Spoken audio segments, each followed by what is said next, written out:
Welcome to Embrace Your Inner Boldness, the podcast dedicated to empowering you to live confidently, embracing all parts of who you truly are. I'm Melissa Henning-Frank, and I'm the founder, success coach, and consultant of Becoming Bold, LLC, and you can count on me to be your guide on this incredible journey of self-discovery and transformation. Let's get right to it. Hello, and thanks for tuning in. Today, my intention is to offer a dose of hope and practical wisdom in challenging times. We're going to acknowledge the tough times we all go through. I'll share some actionable tips to help you feel like you're making a difference, and I'll discuss how we can support each other and be a supporting presence to others who may be having an even rougher go of it in these tough times. So let's start by recognizing that feeling helpless is something we've all experienced, especially in these times of constant change and uncertainty. So whether it's due to global events, personal struggles, or just the weight of our day-to-day challenges, it's important to acknowledge these feelings. Ignoring them or pretending everything is fine can actually make things worse because unprocessed feelings get stuck in the body and will pop up later in your words, behaviors, and in your beliefs. So remember, it's okay not to be okay all the time. It's okay to admit that things are tough. At the time of this recording, the United States is going through a time that's, in my opinion, difficult to describe, and a lot of people are struggling. It's okay to say out loud that things are frustrating, confusing, and flat out weird. It feels like such a division, like there's this energetic line that's been drawn and people aren't even hearing each other anymore. A lot of conversations online and in real life just don't make sense. And like I said, it's flat out weird. Regardless of where you stand, we need to remember that we're all human beings and we need to give ourselves permission to feel and process the emotions that are coming up at this time. This is the first step towards finding a way to move forward in unity and overcome the division. Now, let's talk about shifting our perspective. When we're feeling stuck in frustration and a negative mindset, it's so hard to feel hope or see the positives. But here's a little trick. Start by finding one thing, just one small thing that you can be grateful for. It might be a sunny day, a kind word from a friend, or even your favorite cup of coffee in the morning. Gratitude can be a powerful tool in changing our outlook. By focusing on the good, even if it's something tiny, we can begin to shift our perspective, and this opens ourselves up to a more positive thoughts. So pause for a moment, take 3 cleansing breaths, and look around you. Use your senses to notice some beautiful things to be grateful for. I'm noticing the soft light from a cute little lamp I bought cheap on Amazon, and this little lamp just brings me joy. I can smell the frankincense I was burning earlier during my morning meditation. And with that, I'm feeling grateful for the freedom to practice and express myself according to my beliefs. I can hear the sound of the air coming through the heater vent on this freezing cold, I think -13-degree Wisconsin day. And I'm grateful for warm, comfortable shelter. I have the feeling of the headphones on my ears that I got for Christmas for podcasting and for Zoom calls and for coaching clients and virtual workshops, and I'm grateful for the ability to bring this service to the world. I'm recalling the flavor of my favorite egg frittatas, and I also made this concoction of smashed raspberries with chia seeds, and that was my breakfast, and I'm truly grateful for good food to eat. I encourage you to pause this episode if you can and truly take in with your senses the things that you're grateful for. This is going to help uplift you if you're kind of feeling like you're in a rut or you feel just kind of stuck and not sure how to proceed. It's critical not to stay stuck. It's critical to own the energy in our bodies and the energy we ripple out into the world. We're constantly contributing to the world with our mindset, our attitudes, our energy, and our future is crucially and urgently dependent on what our focus is today. Negativity and chaos are distractions from the beauty that we can create collectively. And now is the time for genuinely good people to get really focused. It might feel like there are more genuinely bad people, but I guarantee you they are simply louder, or they seem louder than the genuinely good people. So let's aim to let the good be louder than the bad. Let's talk about how we can take action. When we're feeling helpless, taking action, no matter how small, can help us regain a sense of control. A sense of control feels better than feeling helpless, doesn't it? It's a higher frequency, and we can tap into that to get out of whatever funk we may be in. So first and foremost, turn off the TV. Unfollow or block social media accounts that bring you down. Stay focused on your dreams and your purpose, whatever you believe that to be.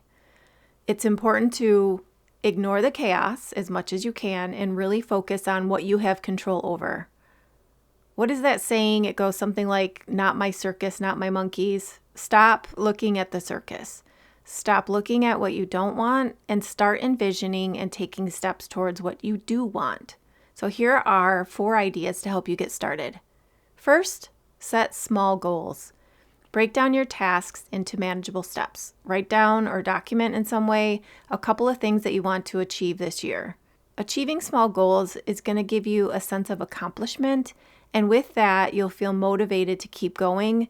And it also gives you a sense that you do have some control over what's happening around you. Number 2, help others. Volunteering or doing something kind for someone else can boost your mood and remind you that you can make a difference. So contribute to the causes that you find important. It doesn't have to take up a lot of your time. Even an hour a week or an hour a month lifts your spirits, and humanity benefits by your volunteerism in multiple ways. Number 3, practice self-care. Taking care of your physical and mental well-being is crucial, especially when you're going through a tough time. This could mean getting enough sleep, eating well, exercising, or even just taking a few minutes to relax and breathe. Block out 20 minutes a day to focus on your own well-being. Yeah, you can make time for this. If you feel like you can't, I can help you figure out why and where your energy is being spent in ways that really aren't serving your highest good. Number 4, connect with loved ones. Reach out to friends or family. Sometimes just talking to someone who understands can make a huge difference.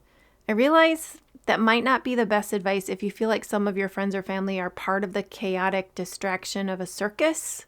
So maybe find others who align more with your energy, but make sure you're connecting with people that you can talk to. There are people out there who are feeling the same as you are, and it's important to talk through that. So it's truly the small actions that add up over time, and each step that you take forward, instead of ruminating or being stressed about what you think has happened in the past or might happen in the future, no matter how small your step forward is, it's a step in the right direction. Next, let's talk about how we can support each other and how we can support groups that are heavily impacted by changes. So in times of uncertainty, it's really important that we're supporting each other, and especially those who are most affected by the changes and societal shifts. So here's how we can make a difference. Number 1, educate yourself. Make sure you stay informed about the issues that are affecting marginalized communities. Understanding their struggles is the first step in being an effective ally. We don't agree with what we don't understand, so understanding is a critical first step. Number 2, amplify voices. You can use your platform to amplify the voices of those who are often unheard. When you can, share their stories, their challenges, and their successes. Doing this is going to help bring the humanity back into view. Sometimes we forget that it is human beings who are impacted, especially if we have limited or zero exposure to the people who are negatively impacted by any kind of change. It's easy for us to sit back and just let shit happen when it has no impact on us personally. So make sure you're educating yourself and then amplifying voices where you can. Number 3, advocate for change. Get involved in advocacy efforts in your area. This could mean signing petitions, attending protests, or contacting your representatives to push for policies that protect and uplift marginalized groups. Find the change makers.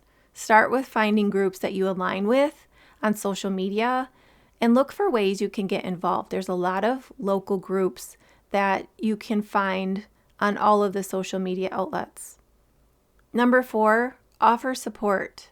Provide tangible support where possible. So this might mean donating to organizations that help impacted communities. It could mean volunteering your time or offering your skills to support their causes.